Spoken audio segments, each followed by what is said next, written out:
अस्सलाम वालेकुम। बोल न्यूज़ की खुसूसी बजट ट्रांसमिशन में आपको कहेंगे खुशामदीद। मैं हूं आपके साथ अरबाब जहांगीर और मैं हूं महरुख शहरियार। नाजरीन, बजट आया, आम आवाम के लिए क्या लाया? सबसे ज़्यादा जो इंपॉर्टेंट सवाल है इस वक्त यही है।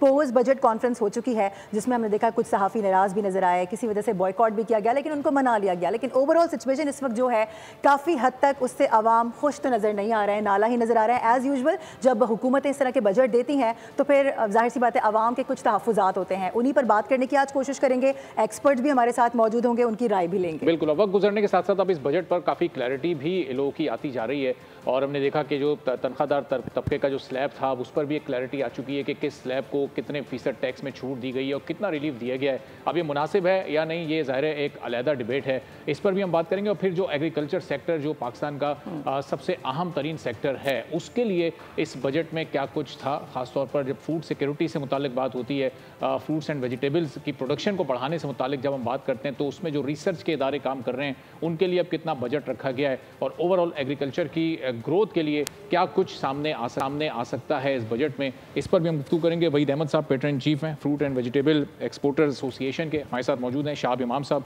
टैक्स एक्सपर्ट हैं। शाब साहब से ज़रा गुफ्तगू का आगाज़ करते हैं। शाब साहब, क्लैरिटी आ चुकी है कि 6 लाख से 12 लाख तक जो जिनकी सालाना इनकम है उनको कितना टैक्स देना है, 12 लाख से 20 लाख तक कितना टैक्स बनता है, फिर 20 से 32 तक ये जो कमी माइनर सी टैक्स स्लैब में की गई है टैक्स रेट में, ये इसको आप मुनासिब समझते हैं? क्योंकि पिछले साल जब बजट स्पीच की गई थी उसमें कहा गया था कि ये कुर्बानी दे रही है इस वक्त तमाम, खासतौर पर तनख्वाहदार तबका, तो अभी भी उस कुर्बानी का सिलसिला जारी है, कोई खास कमी तो हमें नजर नहीं आई? नहीं, काफ़ी कमी हुई है। देखें, जो जिनकी 12 लाख तक की वो है तो उनको सिर्फ 1% किया है और 6 लाख तक का जो स्लैब ना इन्होंने दो तरह से किया है। एक तो परसेंटेज कम की है उस टैक्स की, और दूसरा ये कि स्लैब को इन्हेंस कर दिया है, जो लिमिट है उसको बढ़ा दी है। तो ये बहुत ज़्यादा जो है वो वेलकमिंग स्टेप है गवर्नमेंट का।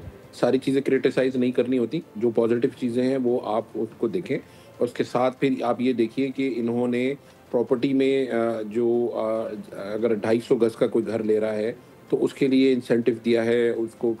स्टेट बैंक से बात करके उन्होंने कहा है कि उनको मॉर्गेज के सिलसिले उनके लिए बनेंगे, लो कॉस्ट हाउसिंग स्कीम के लिए का प्रोवाइड किया है। वो आवाम को ही उसका समरात आएंगे ना, आप इसका आवाम को फ़ायदा होगा। फिर ये कस्टम साइड पे आप ये देखें कि बहुत सारी जो फूड्स और उनकी रॉ मटेरियल या उनकी जो सीड्स हैं उस पे ड्यूटी ज़ीरो कर दी है। इसी तरह जो गाड़ियाँ हैं वो 3 साल से 5 साल प्रपोज़ किया है।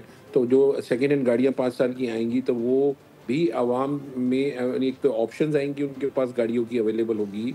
दूसरा ऑप्शन ये होगा कि गाड़ियों की कीमतें कम होंगी और काफ़ी चीज़ें बेहतर होंगी। तो ये बजट जो है काफ़ी बैलेंस्ड बजट है। अच्छा। और इसमें गवर्नमेंट के पास जितना रूम होता है उसमें इन्होंने अकोमोडेट किया है। लेकिन तो शाह साहब, ये आपको तनख्वाहदार तबका जब पेट्रोल डलवाने जाएगा तो ये पीडीएल और फिर कार्बन लेवी की मद में पेट्रोल महंगा होगा, उसका इम्पैक्ट हर चीज़ पर आएगा, हर चीज़ महंगी होगी। ये तनख्वाहदार तबका जब सोलर पैनल लगवाने जाएगा 18% ज़्यादा इसको वहाँ पर पे करना पड़ेगा, तो ये डायरेक्टली बोझ भी डाल दिया गया, एक हाथ से रिलीफ दिया दूसरे हाथ से ले लिया।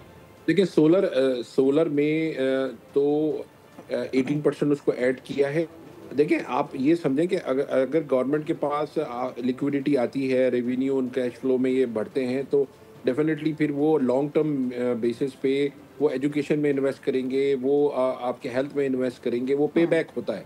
और 18% जो कंज्यूमर टैक्स है इसमें सोलर में, उसमें डेफिनेटली जो है वो जो आवाम है वो तो बहुत छोटा सा सिस्टम लगाती है 40-50 हज़ार का, तो उसमें अगर 18% आप लगाएं तो बहुत नॉमिनल से इंक्रीज़ है और वन टाइम बेसिस पे है।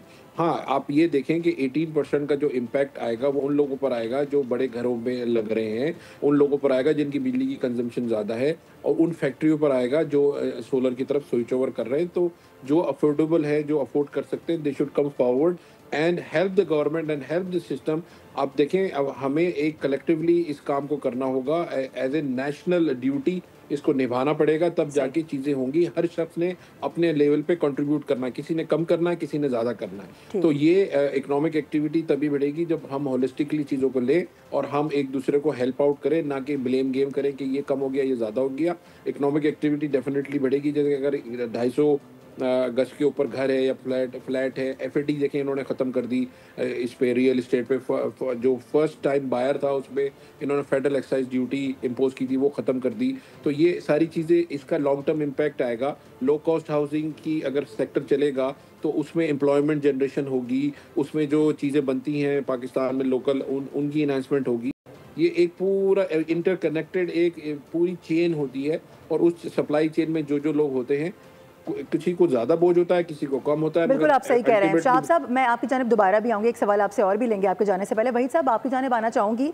अभी जो हालिया रिपोर्ट हम देख रहे हैं, जो सर्वे देख रहे हैं महकमा शुमारियात का, उसने तो जो महंगाई है उसमें जो कमी के दावे किए जा रहे थे उसको नंबर गेम करार देते हुए मुस्तरद कर दिया है, क्योंकि जो रोज़मर्रा की अशिया हैं उनके ऊपर तो GST भी लगी बढ़ा है। आटा, चीनी, दूध, चावल, घी, ये सारी चीज़ें महंगी हुई हैं। गंदम की बात कर लें की कीमतें बढ़ चुकी है, इसलिए कि आपकी जब प्रोडक्शन होती है एग्रीकल्चर में, उसमें कॉस्ट ऑफ प्रोडक्शन आपकी जब बढ़ गई है तो ज़ाहिरी बात है आपके आगे भी कॉस्ट बढ़ेगी। आपके फ्यूल डीजल की प्राइसेस इंक्रीज हो गई है, हर चीज़ की प्राइस इंक्रीज हुई। डेफिनेटली कैसे कम हो सकती है चीज़ें, क्योंकि एग्रीकल्चर हमारा जो सिस्टम है पाकिस्तान के अंदर, उसके अंदर तो हमारी जो प्रोडक्शन है, हमारी जो हील्ड है वो बहुत कम है कंपेयर टू द वर्ल्ड। अगर मैं करूँ तो हमारी वैसी कॉस्ट ऑफ प्रोडक्शन बहुत ज़्यादा है, और हमारे यहाँ मसले मिसाइल है। मगर मैं ये बात ज़रूर करूँगा इधर कि हमने जो बजट के अंदर दो चीज़ें सिर्फ कही थी कि जो एक्सपोर्टर का जो टैक्स लगाया एडवांस टैक्स 1% उसको विड्रॉ करें। ऑलरेडी 1% होल्डिंग टैक्स और होल्डिंग टैक्स दे रहे हैं, और 0.25 हम EDF दे रहे हैं। अगर 1% बढ़ाते हैं तो हमारा 35 से 40% प्रॉफिट उसमें चले जाता है। और बात ये कि एक्सपोर्टर जो है आपके डॉलर्स लेके आ रहे हैं, इंपोर्टरों को बेनिफिट दिया इस बजट में, देना चाहिए, इसलिए कि एक्सपोर्टर ही है जो आपकी लेफ्ट लाइन है, जो आपके डॉलर के एक्सपोर्ट बढ़ा सकते हैं। और देखें, एक्सपोर्ट ऐसे नहीं बढ़ सकती, इसलिए कि आपको 3 चीज़ों में फोकस करना पड़ेगा। आपके पास इनोवेशन, रिसर्च एंड डेवलपमेंट और ब्रांडिंग, ये तीनों चीज़ें पाकिस्तान में मिसिंग है। हर सेक्टर के अंदर मैं बात करूँगा, कम सेक्टर ही होंगे जो इन 3 चीज़ों में काम कर रहे हों। मगर बात है, जब तक इन तीनों चीज़ों में आपने फोकस नहीं करेगा, आपकी एक्सपोर्ट नहीं बढ़ेगी। इंटरनेशनली आपको जो है कंपटीशन बढ़ता जा रहा है। हम सिर्फ रॉ मटेरियल ही एक्सपोर्ट कर रहे हैं ज़्यादा एग्रीकल्चर के अंदर। हमने दूसरी जो डिमांड एग्रीकल्चर में मांगी थी रिसर्च एंड डेवलपमेंट के ऊपर, कि इसके ऊपर जो बजट दिया जाए, क्योंकि हमारे मुल्क के अंदर वाटर स्ट्रेस ऑलरेडी है, और इंडिया ने अब हमारा पानी भी रोक दिया है। तो वाटर मैनेजमेंट लेके आए, ड्रिप इरिगेशन, स्प्रिंकल, ये पूरे पाकिस्तान में जाल फैलाए हैं। मैं समझता हूँ 18 अमेंडमेंट के बाद सूबों की जिम्मेदारी है ये फेडरल और सूबे ये ड्राइव करें, वरना आगे आने वाले दौर में मैं पाकिस्तान में फूड सिक्योरिटी के इशू बढ़ते हुए देख रहा हूँ। जब आपके पास पानी नहीं होगा, एग्रीकल्चर डिपेंड ही करता पानी में। 2 चीज़ें, पानी ज़्यादा देना और कम देना, दोनों नुकसानदेह। वाटर मैनेजमेंट जब तक आपने इस मुल्क में नहीं किया, आप वाटर जितना भी कर लें वेस्ट करेंगे। और R&D करें, वैरायटीज वो लेके आए। क्लाइमेट चेंज सबसे बड़ा थ्रेट है आपको आज। हम ग्लोबल वार्मिंग की बात कर रहे हैं, मगर बात है कि हमने इंतज़ाम क्या किया उसके ऊपर। बात ये कि हमने वो वैरायटीज़ लेके आए जो इस मौसम में सर्वाइव कर सकें। जिस तरह भी मैं आपको एग्जांपल दूं, अगर मैं 3-4 सालों में बात करूं कि हमारे आम की प्रोडक्शन हर साल 20 से 30% कम हो रही है, इसी तरह दूसरे प्रोडक्ट की भी कम हो रही है। उसकी मेन रीज़न है क्लाइमेट चेंज की। अब हमें वो वैरायटीज लगानी पड़ेगी जिस मौसम में सर्वाइव करें। कहते हैं कि अगर तो वही सब ये लेटेस्ट टेक्नोलॉजी हमारे पास अवेलेबल है या नहीं है, इन मॉडर्न स्किल्स से हमारी अवेयरनेस है या नहीं? इस बजट में आपको कोई ऐसा इकदाम नजर आया कि ये जो गैप है इस वक्त ये कम कर सकें? नहीं जी, कोई भी नजर नहीं आया। देखें, ये लॉन्ग टर्म प्लानिंग है। हम लोग एज द गवर्नमेंट, वो कोई भी हुकूमत हो ना, लॉन्ग टर्म प्लानिंग नहीं करती। वो सुबह उठती है और आज के मसलों को हल करना शुरू करती है।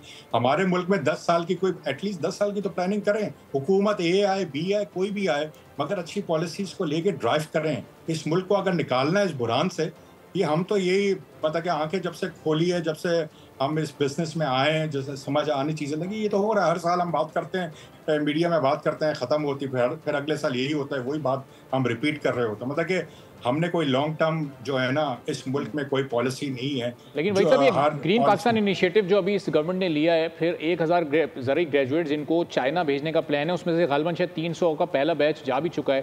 तो ये 300 लोग जब वापस आएंगे या 1000 लोग जब चाइना से ग्रेजुएट होकर आएंगे, कितना बड़ा चेंज वो यहाँ पर ला सकते हैं? उससे हमारे एग्रीकल्चर में कितना एक मॉडर्न चेंज आएगा? ये बात जो आप कर रहे हैं, ये आज से मैंने 9 महीने पहले प्राइम मिनिस्टर साहब को यही बात की थी कि हम अपने ग्रेजुएट को चाइना भेजें और वहाँ पे ये लोग वहाँ से एजुकेशन करें और जो मॉडर्न टेक्नोलॉजी अडॉप्ट करें। और जो एकेडमिया है और जो हमारे रिसर्च वाले वो भी जाएं और वहाँ की जो रिसर्च हो रही है उसको देखें और पाकिस्तान में ले गए। अब हम लोगों के पास इतना टाइम नहीं है कि अब बैठ के अभी हम रिसर्च करें। जो चीज़ें चाइना ने की वही इम्प्लीमेंटेशन पाकिस्तान में करें, और मैं समझता हूँ वो हो सकती है, क्योंकि चाइना की जो पॉपुलेशन है 1 बिलियन से ऊपर है, और वो अपने मुल्क के लोगों को भी खिला रहा है और दुनिया को भी खिला रहा है। हमें वहाँ से जो है चीज़ों को देखें आगे फूड सिक्योरिटी के मसाइल बढ़ेंगे। मैं बार बार कह रहा हूँ, फेडरल हो या प्रोविंस, अपनी बजट के अंदर एग्रीकल्चर का ठीक ठाक बजट रखें, क्योंकि आने वाला जो वक्त है वो फूड सिक्योरिटी का है। कोई ये नहीं देखेगा कि इकोनॉमी की क्या चीज़ें चल रही, मगर वो सब खाना पीना नहीं होगा तो जिस तरह अफ्रीका के अंदर खाने पीने पर गोली मार देते हैं। तो ये सब ये सालों से जो नेशनल रिसर्च सेंटर्स और पाकिस्तान एग्रीकल्चर रिसर्च सेंटर्स, ये लोग जो काम कर रहे हैं, फिर ये इतने सालों से क्या काम कर रहे हैं अगर फूड सिक्योरिटी से मुतालिक इनकी रिसर्च ही पूरी नहीं है? बदकिस्मती से कोई काम नहीं हो रहा, सिर्फ बातों के अलावा। अगर होता तो सामने नजर आता, तो हम हर वक्त यही बात करते हैं, हमारे इतने अदारे हैं मगर कोई काम नहीं कर रहे हैं। बात है कि वो भी अगर कोई चीज़ चलती नहीं तो उसको जंग लग जाता है। तो बात है कि काम ही नहीं हो रहे हैं, तो उसमें हमें क्या, हमारे इंडियन गवर्नमेंट के पास सुबह की जिम्मेदारी होगी एग्रीकल्चर, वो भी कुछ नहीं कर रहे। उनकी भी इतनी कैपेसिटी नहीं है कि वो कुछ कर सकें।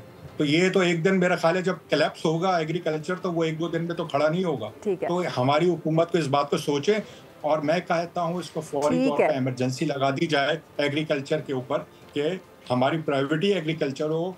खुदा ना खास्ता हमारी जंग किसी मुल्क के साथ होती है तो हम कहाँ से अपने आप इंपोर्ट तो कर नहीं सकेंगे। आप बिल्कुल सही कह रहे हैं, आपका पॉइंट बिल्कुल बजाय। और जो एक्सपोर्ट्स के आदाब सेट किए गए हैं, ख़ासतौर पर जो ग्रोथ का एक फिगर सेट किया गया है, वो किस हद तक काबिल अमल है, उस तक कैसे पहुंचा जाएगा? क्योंकि पिछले साल के हमने जो फिगर्स देखे थे उसमें भी एक जो टारगेट था उसको मीट नहीं किया जा सका। तो अब जो कमी बेशी रह गई है इस साल की, वो कैसे मुकम्मल होगी, और फिर अगले साल के टारगेट कितने रियलिस्टिक हैं, और हमारी इंडस्ट्री के लिए इस बजट में क्या कुछ है? आसिफ इनाम साहब से हम गुफ्तगू करेंगे, वाइस प्रेसिडेंट FCCI के साबिक चेयरमैन एप्टेमा के हमारे साथ मौजूद हैं। बहुत शुक्रिया आसिफ साहब, ट्रांसमिशन के लिए आपने वक्त निकाला।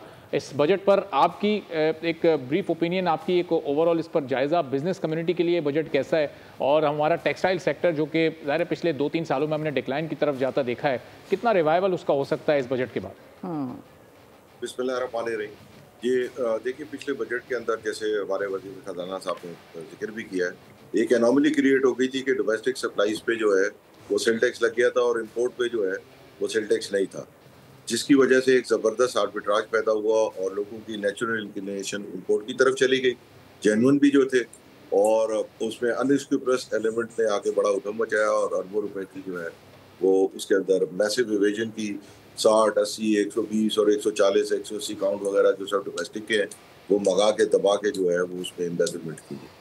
तो वो जाहिर बात है सारे दरवाजे बंद हो जाएंगे, और इंशाअल्लाह अज़ीज़ तकरीबन $2 बिलियन के रन रेट पे यहाँ आ गया था, तो जिससे डोमेस्टिक इंडस्ट्री तबाह हुई, और ये बहुत बड़ा इक़दाम है, और इससे ये लोगों की कंसंट्रेशन जो है वो जेन्युइन बिजनेस की तरफ जाएगी, रादर देन कि एक्सपोर्टर जो सुबह सोचता था कि जी मैं किस तरह जो है वो क्या चीज़ मंगा के और उसको गोल करके भेज दूँ बाजार में।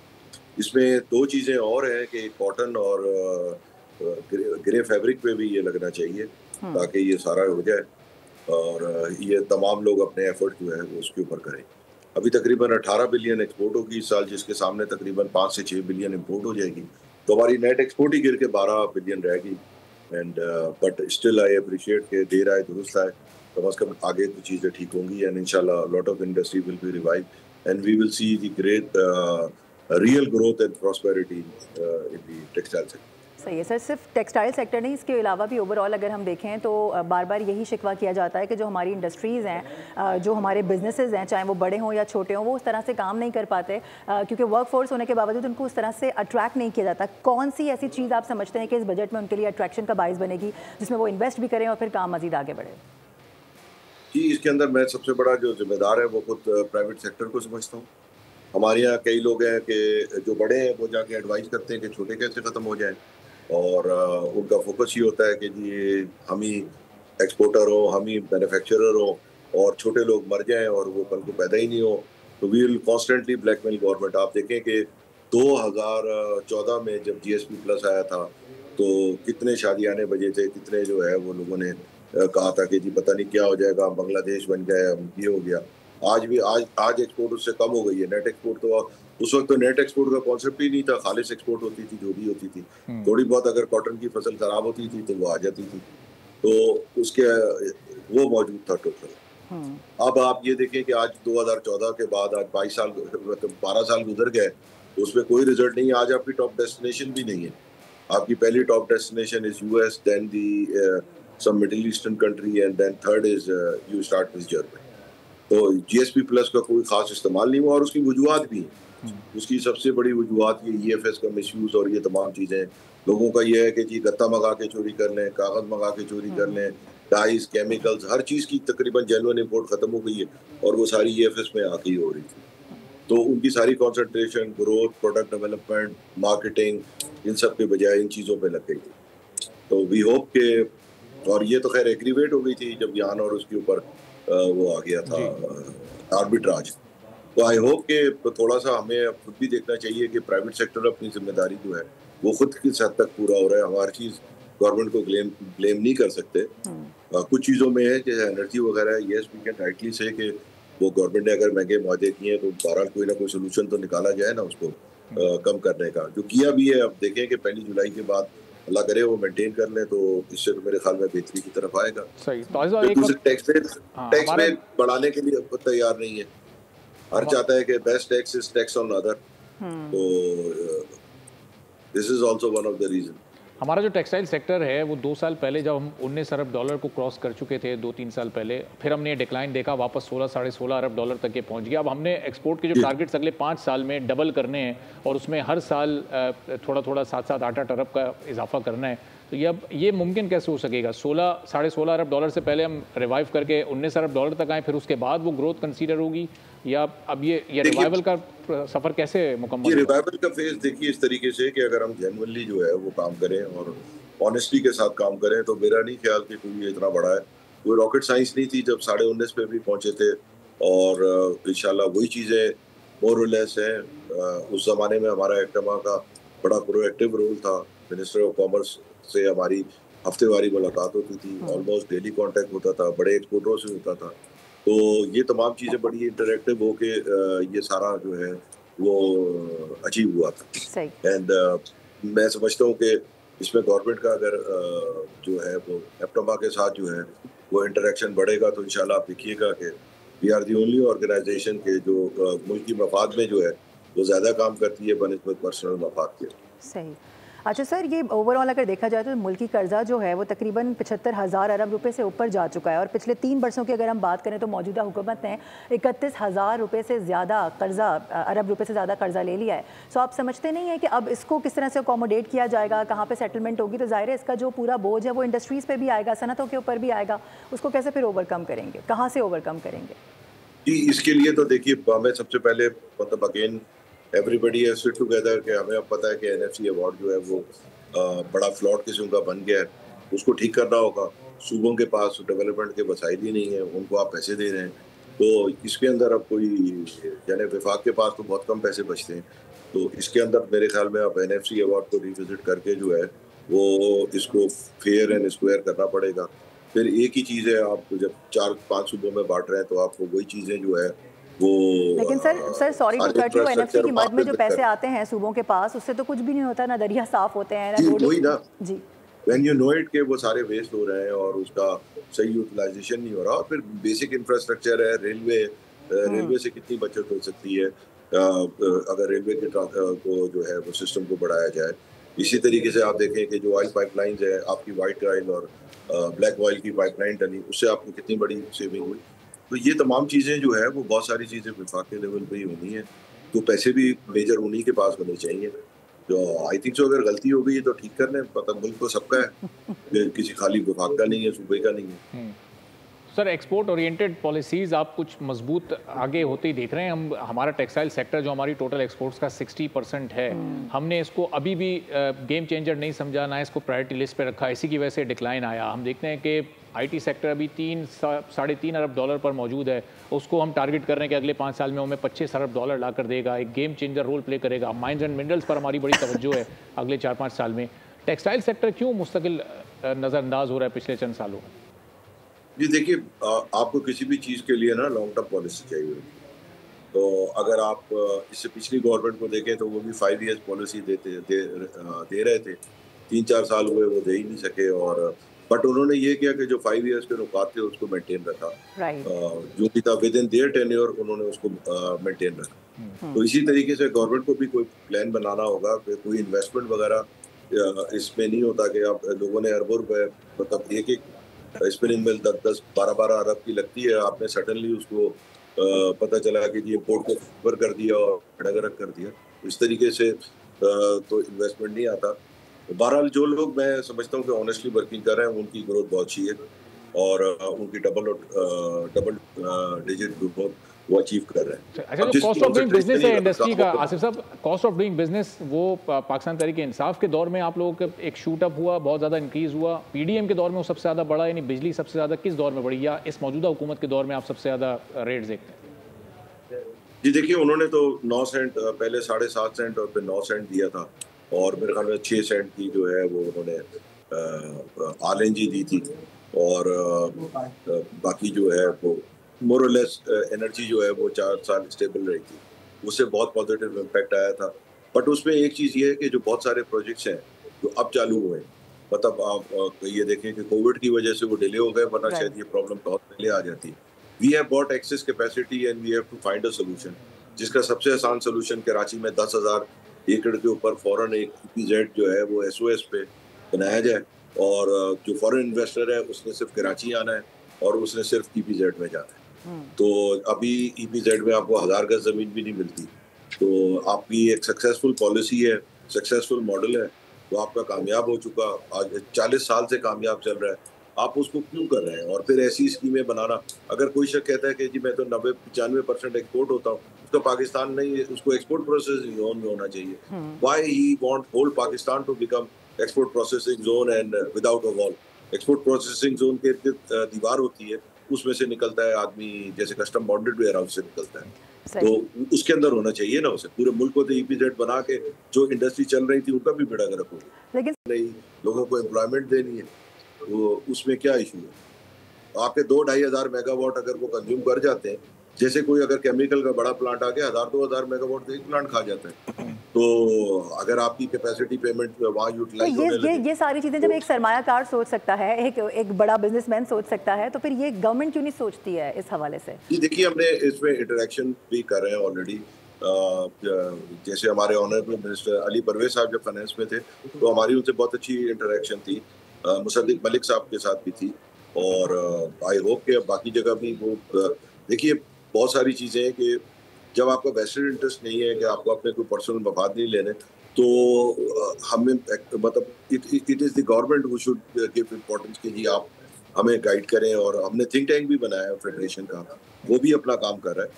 बट आई थिंक सो कि इस टाइप के स्पेशल जोन्स में लोकल इन्वेस्टर इन्वेस्ट करने को तैयार है, क्योंकि फॉरेन इन्वेस्टमेंट की का अगर हम रेशो देखें पिछले 25 साल में आप एवरेज $2 अरब भी नहीं निकलता है, तो जब वो फॉरेन इन्वेस्टर्स इन्वेस्ट करने को तैयार ही नहीं है तो ये जोन्स बनाकर हम क्या करेंगे? नहीं, ये आपका ये आपकी गलतफहमी। आप जोन बना के देखें, आप देखेंगे कितनी बड़ी शिफ्टिंग आई।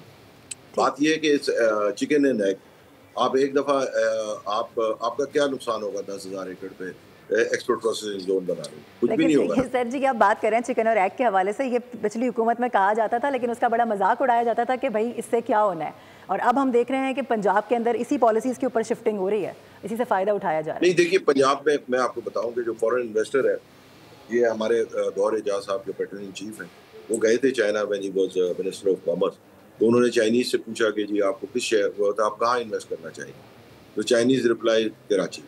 फिर उन्होंने बताया सबको, और अभी भी बताते हैं। फिर उन्होंने कहा सेकंड चॉइस, उन्होंने कहा कराची, थर्ड चॉइस उन्होंने कहा कराची। तो उन्होंने ही उसी वक्त वजीर आजम साहब से अनाउंसमेंट कराया था कि 5 या 6 हज़ार एकड़ पे जो स्टील मिल है वहाँ पे they need port, they need educated population near around, क्योंकि उनके जो बिजनेसेस जो वो शिफ्ट करेंगे वो बिल्कुल अनस्किल्ड वाले नहीं होंगे। तो we are demographically, we are geographically near to the port, इतना बड़ा एरिया मौजूद है, गिव देम एन अपॉर्चुनिटी।